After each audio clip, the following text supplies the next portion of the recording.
Picture this. You are, you're sitting at a beautifully lit, maybe a slightly too expensive restaurant. Oh, we've all been there. Right. And the waiter glides over to your table, looks you dead in the eye, and asks, would you like the fish or the pasta? A classic choice. Exactly. But here's the thing. You, sitting there, you actually just want a salad. Right. It should be, it should be the easiest thing in the world to communicate. You just need to politely refuse the two options presented and, state your actual preference. Yeah, just a simple correction. But instead of confidently navigating that exchange, your brain just completely freezes. It completely locks up. It does. It locks up over 3 little words. Either, neither, and rather. Oh, yeah. You know they exist, right? They are floating around somewhere in your vocabulary bank, but suddenly in that moment, you just cannot remember which one does what. Total blank. So you end up pointing nervously at the menu and mumbling like that one, like some panicked tourist. Meanwhile, the waiter is just standing there practicing what our source material brilliantly calls professional patience. That's such a great term for it. And, the panic in that moment is just universal. It really is. Because we all crave clarity in communication, especially when making choices or setting boundaries. Yeah, absolutely. And learners and native speakers alike, they stumble over these 3 specific words because, well, they look really similar on the page. Right. The spelling is almost identical. Exactly. And they feel vaguely related in the mouth, too. Mm. But choosing the right one is completely essential to sounding, natural and thoughtful and confident in English. It's a huge deal. It really is the dividing line between sounding like you are just translating grammar rules in your head and sounding like you're truly expressing your authentic desires. Yeah. And we have all been that person at the table, every single one of us. Totally. So today we are going to fix it. Welcome to the deep dive. Glad to be here. Today we are pulling from a really fascinating linguistic guide designed for English learners. And our mission today is to completely demystify these 3 related, often confused words. It's such a great mission. Yeah, we're going to look beyond just the dry grammar rules, you know, and see that these words actually have their own distinct personalities. I love that concept. Right, they have specific jobs to do. Yeah, establishing those personalities is basically the perfect foundation for this. Okay, well. Because once you understand the underlying attitude of the word, the grammar naturally just falls into place. Okay, let's unpack this, starting with the first personality profile. That's good. Because if we want to understand how to refuse something or assert a preference, we first have to, establish the baseline of ultimate flexibility. Right. And that brings us to our first word, either. Yes. The way I read this in the source material, either is basically the easygoing friend in your group. The one who says things like, both roads lead to the city, or either day works for me. That captures the energy perfectly, actually. Yeah. Yeah, because when you use either, you are looking at 2 distinct options. Okay. And you're signaling to the listener that you genuinely do not mind which one is chosen. So it's totally open. Exactly. Mm. Both are available, both are acceptable, and you are basically offering the other person total freedom to decide. Wow. Okay, Think about the feeling behind a sentence like, you can sit on either side of the table. Oh, right. There is absolutely no pressure there, left or right. The outcome is equally fine. It's just a very generous, undemanding piece of vocabulary. It's the person in the group chat who is fine with whatever dinner plans the group makes. Yes, the unicorn of the group chat. Like pizza or tacos. Yep. I'd be happy with either. Exactly. But wait, I do have to push back on this laid-back reputation just a little bit. Okay. Yeah, because if either is so incredibly flexible and generous, why does it also create the either-or structure? Because to my ear, that structure sounds incredibly dramatic. It does. Like someone saying, either she apologizes or I'm not going. That does not sound flexible to me at all. No, you're totally right. And that dramatic shift in tone, it's entirely intentional. Really? Yeah. What is happening with the either-or structure is that you are presenting clear, inescapable paths. Okay. It forces a decisive outcome. You're eliminating any middle ground or, some secret third option. And all compromises. Exactly.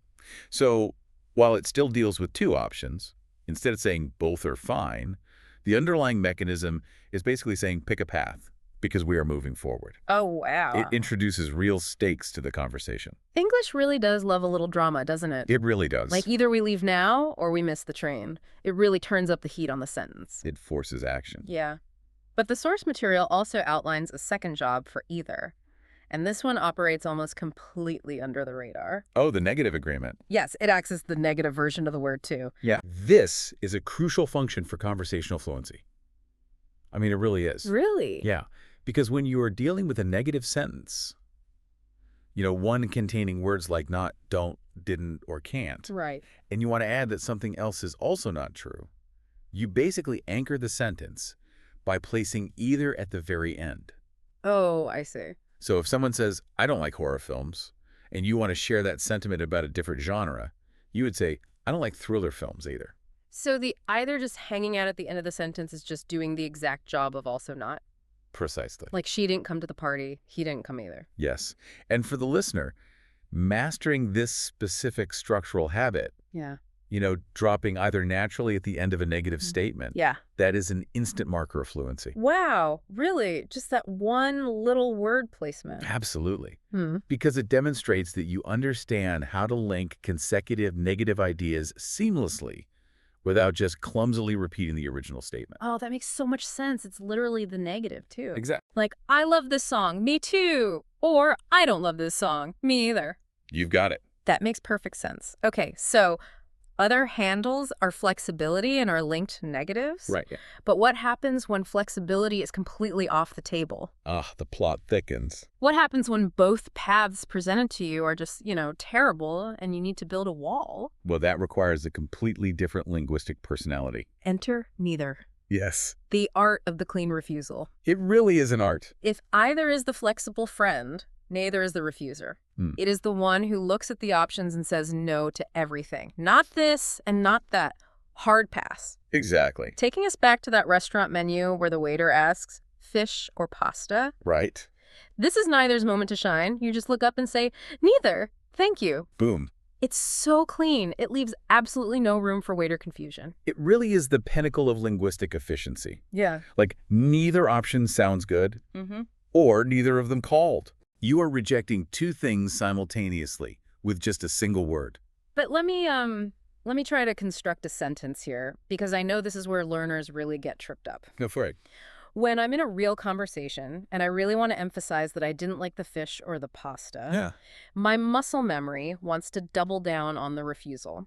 My brain wants to build a sentence like, neither of them didn't look good, because I'm trying to stress the no. I want them to really hear the no. What's fascinating here is that instinct to double down is exactly what creates the trap. Really? Oh, yeah.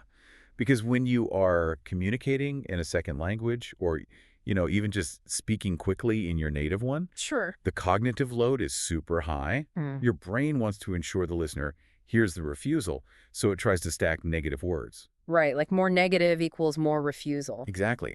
But neither already has the no built into its DNA. Oh, I see. The N at the beginning literally stands for not. Wow, okay. So because it is inherently negative, using another negative word in that same sentence creates a collision. At collision, yeah. In English, those two negatives cancel each other out. Oh, right. So you accidentally end up saying the exact opposite of your intended meaning. I am over-seasoning the sentence with negativity. That is a great way to look at it, actually. Too much salt. Way too much. You really have to learn to trust the word. Let neither carry the full weight of the refusal. Okay. Just neither of them called. I know it feels strangely empty if you are used to stacking negatives for emphasis, but it is grammatically flawless. Just trust the neither. I love that. Now, the source material highlights another structure with this word, and it's the partner to the me that we talked about a minute ago. Right, the agreement. It's the phrase, neither do I. Yes. Used to agree with a negative statement. Like, if I say, I don't like Mondays, and you say, neither do I. The fluency inversion. The fluency inversion. This is one of the most elegant, highly functional structures in everyday conversation. It really is. Like, I didn't understand the instructions. Neither did I. Yeah. Or, she can't make it tonight. Neither can I. I have to admit, as a native speaker, I do this automatically without even thinking about the gears turning under the hood. Right, it's just natural. But for a learner, the grammar is actually flipped entirely backward. It is. You are putting the helper verb before the subject. Hmm. So why does this tiny grammar flip saying neither do I instead of neither I do make a speaker sound so incredibly advanced? Well, think about the immense cognitive processing speed required to pull that off in a live conversation. Okay. To use neither do I correctly in real time, you are executing a three-step mental gymnastic routine in literally a fraction of a second. Wow. 3 steps. 3 steps. First, you have to actively listen and recognize that the other person's statement was negative. Right. Second, you have to identify the specific auxiliary or helper verb that they used. Was it do, did, can, have, will? And you have to match it. Exactly. And third, you have to forcibly invert the standard English word order, pulling that helper verb out and placing it in front of the subject. Wow. When you map it out like that, it's a miracle we ever finish a single sentence. It really is. It requires deep cognitive flexibility. Yeah. So when a learner drops a perfectly timed neither did I into a fast-paced conversation, it signals absolute linguistic competence. That makes total sense. It tells the listener, I am processing your grammar, matching your tense, and manipulating my own sentence structure on the fly. Note to everyone listening.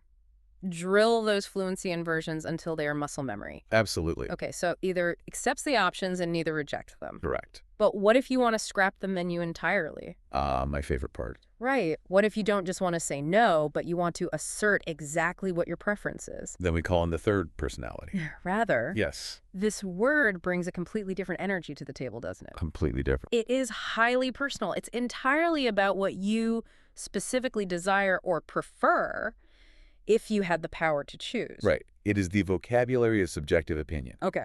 When you say, I would rather stay home tonight, Yeah. you are acknowledging that going out is on the table, but staying home is what aligns with your actual desires. Now, here's where it gets really interesting. Oh. Because this is where a tiny, almost invisible mistake sneaks in for so many people. I know exactly what you're going to say. They try to invite the word to into the sentence where it absolutely does not belong. Yes. I hear it all the time. People say, I would rather to stay home. The uninvited too. It's a classic pitfall. Why does it happen so much? Well, it happens because would rather lives in the exact same neighborhood of meaning as would like to.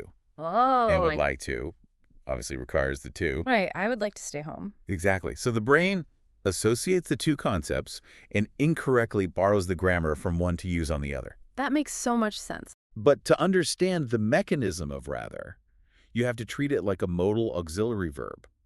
Okay. Like what? Think of words like should, must, or can. Oh, you would never say, I must to go. Never. Or I should to call her. That sounds so wrong. Exactly the same logic applies here. Wow. Would rather functions with that same strict mechanism. It must be followed directly by the bare, plain verb. Bare verb. Got it. No to, no ing. Just the verb itself. I would rather stay home. I'd rather walk than take the bus. Treating it like should or must makes the rule make total sense. It really clears it up. It's stripped, but once you see the hidden machinery, it's easy to spot the error. But rather isn't just a one-trick pony, is it? Not at all. The source material outlines some really fascinating side hustles for this word. It is an incredibly elegant multitasker. Tell me more. So beyond expressing personal preference, it serves to make comparisons exceptionally clear with the structure rather than. Rather than. Okay. This phrase effectively means instead of, but with a much more deliberate tone. For example, I decided to walk rather than take a taxi. That structure shows a very clear, calculated choice. Exactly. Walking was actively chosen, and the taxi was actively rejected. You've got it. Like, rather than complain, she offered a solution. It really elevates the professionalism of the sentence, doesn't it? It creates a beautiful contrast between two ideas. And functionally, you can follow rather than with either a base verb or a noun. Oh, really? Yeah. He wanted friendship rather than fame. Ah, It works seamlessly either way. I love that.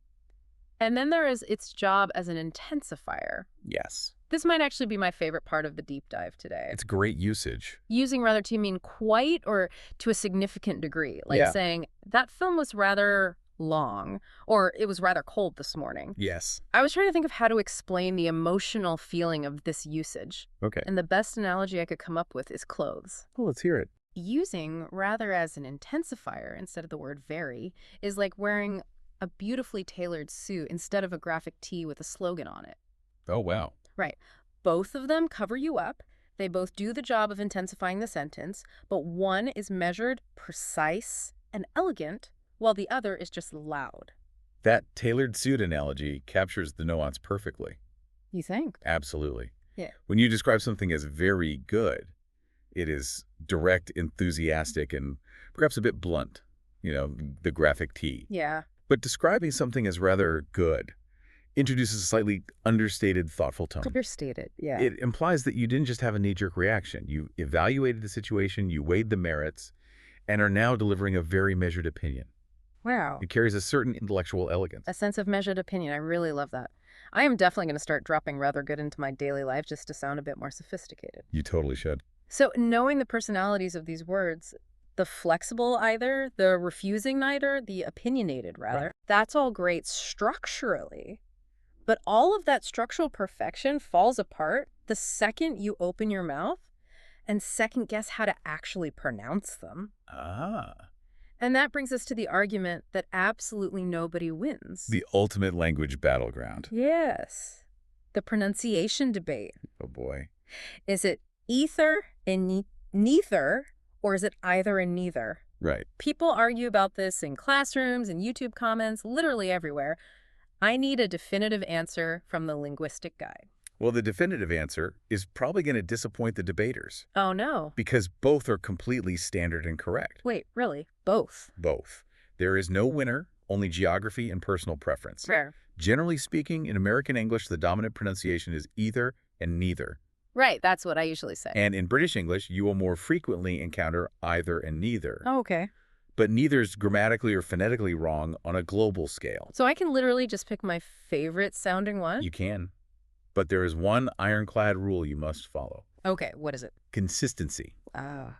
The only true mistake you can make in this arena is mixing the American pronunciation for one and the British for the other in the exact same breath. Oh, I see. Like saying, either you come with me or neither of us goes. Yes. Oh, that triggers something weird in the brain. It sounds like you are suddenly switching accents mid-sentence. It disrupts the listener's phonetic expectations. Right. The key is to pick the pronunciation that feels most natural in your mouth, or the one that matches the regional accent you interact with most frequently, Okay. and just stick with it across both words. And what about rather? Does it have a dramatic dual pronunciation we need to worry about? Oh, no. Rather is delightfully well-behaved. Thank goodness. Across standard dialects, it is just pronounced rather. Rather. No drama, no debate, just consistency. Very on brand for the word that just calmly states its preference and moves on. Exactly. So what does this all mean? How do we take all these rules, these modal auxiliary mechanisms, and these distinct personalities, and actually put them into a real conversation without freezing up like we did at the restaurant? If we connect this to the bigger picture, it requires realizing that grammar isn't just, a set of arbitrary rules to memorize for a test. Okay. It is a highly effective tool for relationship management. Relationship management. Yes. Let's look at a beautiful real-life scenario from the source material that combines these elements. Oh, let's hear it. Imagine a friend asks you, do you want to watch a film or go for a walk? Okay, two distinct options are on the table. You reply by saying, I'd rather stay in, honestly. Either of those sounds nice, though. Oh, wow. That is incredibly smooth. Isn't it? Yeah. You use I'd rather stay in to express your specific preference and set a boundary. Exactly. But you immediately follow it up with either of those sounds nice, though, to show that you are still flexible and appreciate their effort to make plans. Yes.